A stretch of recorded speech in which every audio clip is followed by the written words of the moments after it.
All right, so I asked you guys to start this one. We're gonna start out kind of the same way. In the last problem, you guys looked at the 5 and the 8 and realized they could both go into 40, and the 3 and the 5 both went into 15. Realize sometimes you could get a number like 4 and 1, in which case you don't have to multiply the one row by -4 so that they're opposite each other. So let's look at these numbers here. I look at 2 and 3. They both go into 6. And 4 and 3 both go into 12. So me personally, I'm looking at this one here and I'm going, let's try and make these 6s. Now in the last problem, I had a negative and a positive, so I multiplied them both by positive numbers so that they stayed opposite each other, -15 and +15.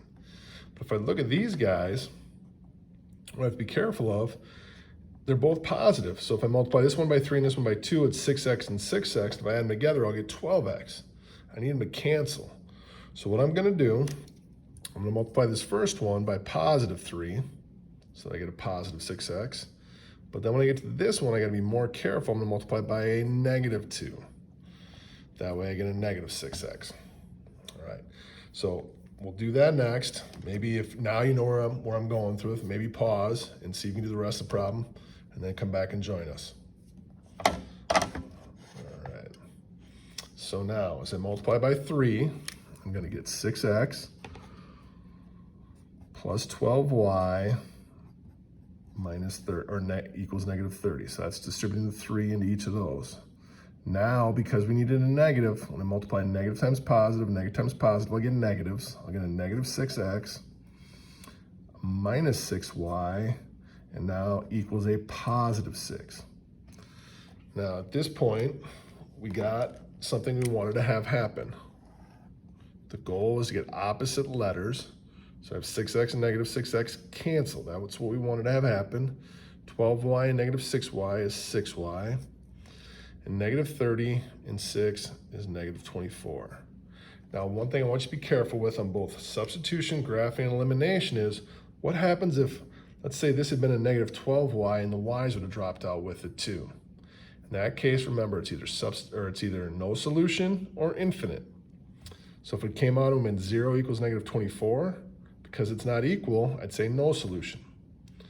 But let's pretend, say I got 0 equals 0. In that case, it would be infinite solution. No matter what you plug in for x and y, you'll get a solution.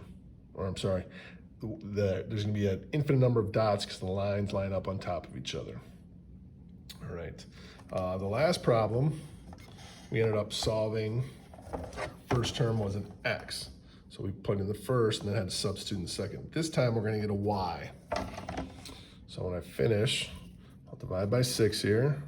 I get y equals -4. So now I have the second half of the point. I have the y value. And then I ignore these two equations. I go back to the originals and I plug it in. Doesn't matter which one, 2s and 4s and 3s. I might stay with the pink one this time.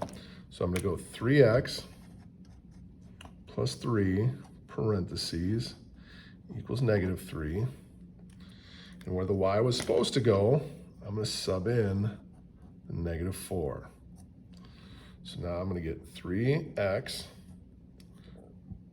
It's gonna be a -12 equals -3.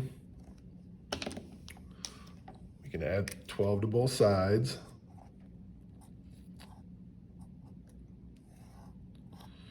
We will get 3x equals +9.